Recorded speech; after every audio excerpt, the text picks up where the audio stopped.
Good morning. My name is Colin Carmichael. I'm the Executive Director of the Huron Chamber of Commerce, and this is the Huron Economic Task Force Monday morning check-in meeting for April the 7th. So I'll just start off as I always do, reminding everyone that we are recording this and it will be posted to the task force website later this morning. Of course, the purpose of these Monday morning check-in meetings is just an opportunity for all of the members of the task force, as well as any of our businesses, to catch up on maybe news that's happened over the course of the weekend or since our last check-in. Go through any new resources that might be available, any new insights that anyone can share with us, and just kind of set for the week, see what might be coming, that kind of thing, what we're hearing on the ground. And of course, the task force itself is really aimed at just collecting all of the resources, all of the work that we're all doing in our own purviews, and bringing it together so that we can share it out to the folks who need that information and those resources. So I will kick off with a new resource that the Chamber put up on the task force website on Friday. We released, in conjunction with our statement on the April 2nd tariff announcements, we published a report, a brief one, 3 pages, that just summarized all of the U.S. tariff stuff in 2025 to date, and the date is right in the title, and that's very intentional because basically 5 minutes after I publish it, its value diminishes, kind of has a half-life because things change, but as of the 3rd of April, it has a summary of it contains a timeline of all of the things that the U.S. administration has done. It lists out Bye, Mama. What's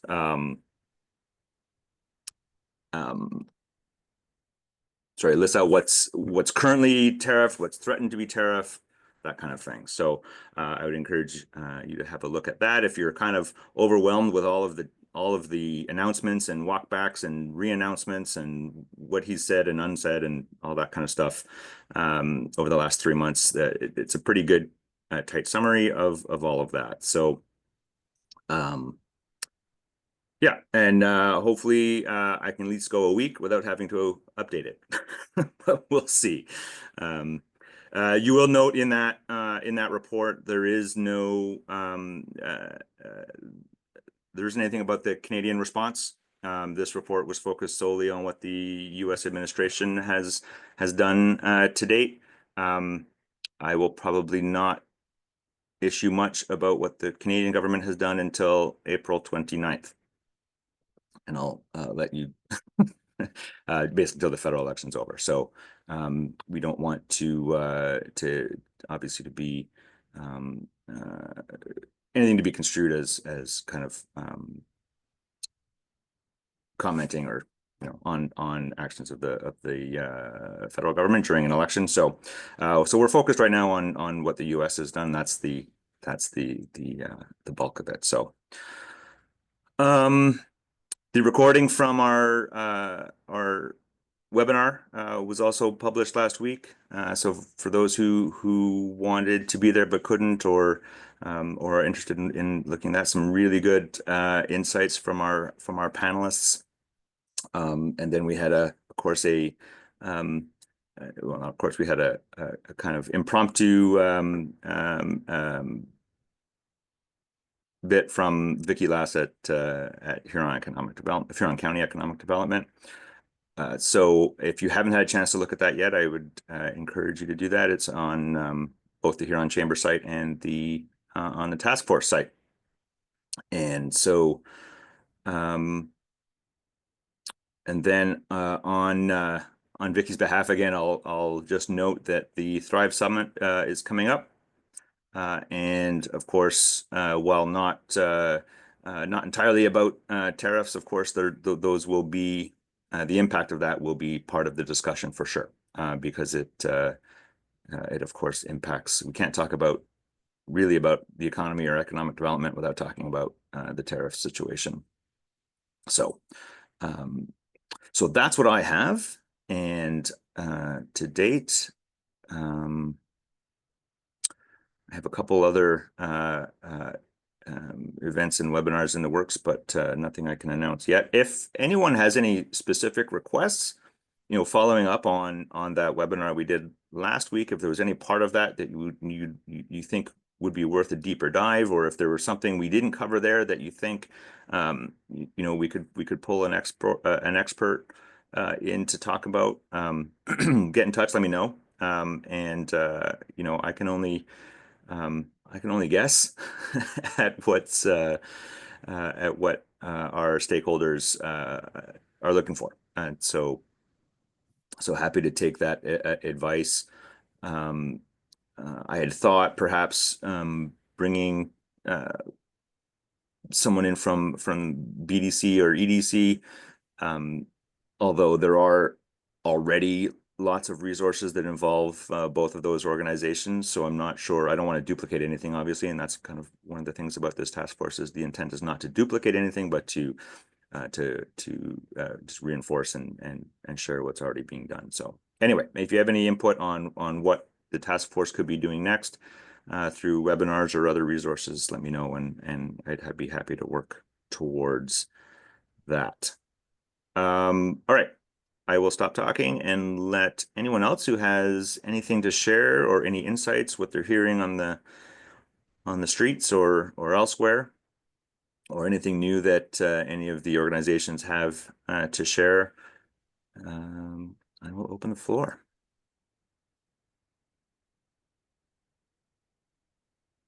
Quick apology for not having my mute on. I thought it was on. No worries, Terry. I got you.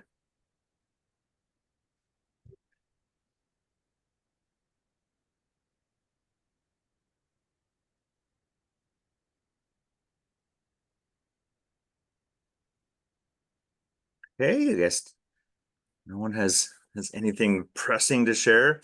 I saw Ryan Erb pop in here, so that reminded me to share that the Huron Chamber of Commerce and United Way are partnering on an election event, kind of a candidates meeting, although not traditional debate style.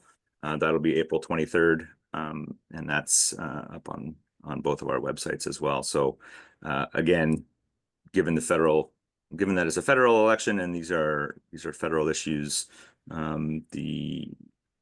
while it won't be focused on tariffs specifically, obviously these issues will come up, and perhaps what the various parties are proposing to support our local economies as we navigate this. So I will encourage you to check that out. There is a candidates meeting. Sorry, Terry Louch, Bayfield and Area Chamber of Commerce. There is also all candidates meeting in, I don't have the date in front of me. It's the next week or so, focused on the hospitality industry. And it's at Bad Apple Brewing. It's on our website and on our socials as well. But I know they were hosting one for the provincial election. I'm not sure if it was canceled due to weather or not. But it was canceled due to weather. I thought hopefully this one won't be, but who the heck knows? Well, we were just before we started recording, we were talking about the snow in the forecast this week still. So yep. And Angela Smith was blaming me for it. So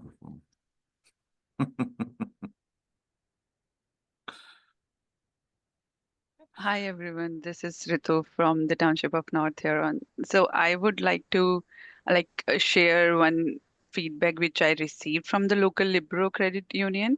So they mentioned that they are seeing some from the lumber industry and the manufacturing industry impacted by the tariff, and either with delays in order as their key partners want to wait to see what demand will be from the US and or impact to their cost of inventory. So it is impacting to those industries. And also there has been some conversation in the egg space. So it's happening there. It just what the exact impact is there. So we are just waiting for that thing. And also from the local businesses, I heard that the price of the product gonna increase. So they are worried that it gonna directly go to the customers. And with my personal experience yesterday, I saw the price of the milk, so it got increased. Yeah, I mean, I think even, and we saw this even before tariffs were in place. Yeah. Some of our manufacturers saw prices starting to creep up in advance of that, just as suppliers were kind of hedging against future losses, I think is kind of what was happening there. One thing I forgot to mention, so on the Canadian counter tariffs, there is a mechanism for Canadian manufacturers to request remission from those tariffs if they're importing certain goods from the US, and they can make a case that there's no Canadian source for it, and there's several criteria there. So if you're talking to any manufacturers who are dealing with the new Canadian import tariffs, then that resource again is under the federal tab on our resource page. And I will say that at least for members of the Huron Chamber, we're able to supply letters of support for those because that's part of that process, is getting letters of support from various organizations. So we can do that. I'm sure pretty much all the organizations on this call can do that as well. And that's something to even to proactively, for us as organizations that support these businesses, to proactively offer to do those letters of support if they're looking for remission, because and I see Nathan there on the call, but I mean, as these manufacturers are so busy just trying to navigate everything, and they may not be able to think of all the people that they could call for support. And so I think it's incumbent upon us to reach out to them as well, and I'll be spending some time today doing that.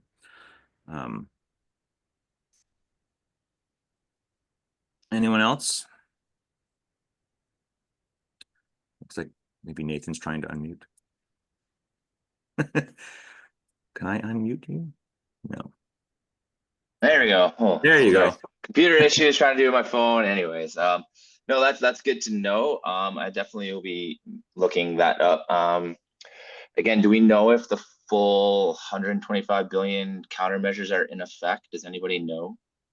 Has that changed from the Canadian side? I haven't heard of any changes from what was announced on the 3rd.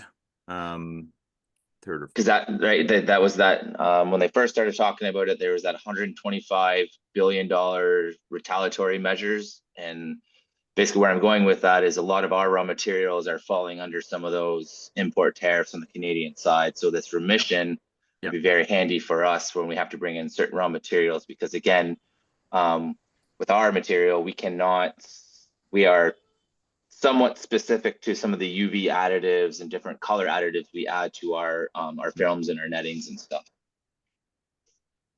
So I'll send you directly the stuff on the remission, and then Perfect. it depends on all of the HS codes under No, I know. Yeah. So and they're pretty specific. So you kind of have to go through and figure out which of your imported raw materials fall under which HS codes and all that stuff. So it's but anyway, like I said, the chambers and the other organizations on this call can at least offer letters of support, and we talk about the economic impact and risk to local jobs and that kind of thing. So and basically the federal government wants to ensure that it's not just kind of dodging tariffs. There's a legitimate case for being exempted from those tariffs. So no, that's perfect. And you talked about webinars. Maybe one thing, I mean, for us, dependent is maybe find a customs broker that may be willing to do a webinar. For people that don't understand HS codes. Anyways, where I'm going with this is I have a part coming from Italy. It's a $200 order. It's getting directly shipped to us. We don't have to go through the States, but I have a 5% duty that I have to pay that Italy puts on that specific code. But raw materials that I order in from Italy that don't originate from the country, that's made in the EU, I'm not subject to tariffs on.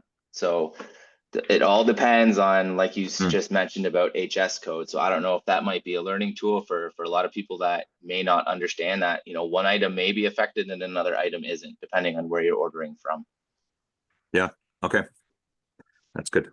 I'll made a note of that, and we'll see if we can find and help out there. Perfect.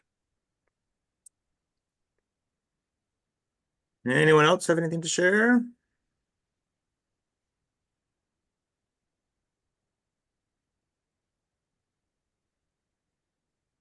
Okay. Good. Well, I'll just close again by thanking everyone for jumping on the call this morning and sharing your insights, and just remind you to just keep an eye on that task force website as news and resources become available. I'll do my best to get them up there in a timely manner. And as always, if there's anything missing from there that you think should be on there, shoot me an email anytime, and we can get that up. Yeah, don't necessarily wait for the next Monday morning check-in. Just feel free to throw anything my way. And if I don't chat with you, any of you between now and then, I'll see you all next Monday morning. Thanks, everyone. Thanks, Colin.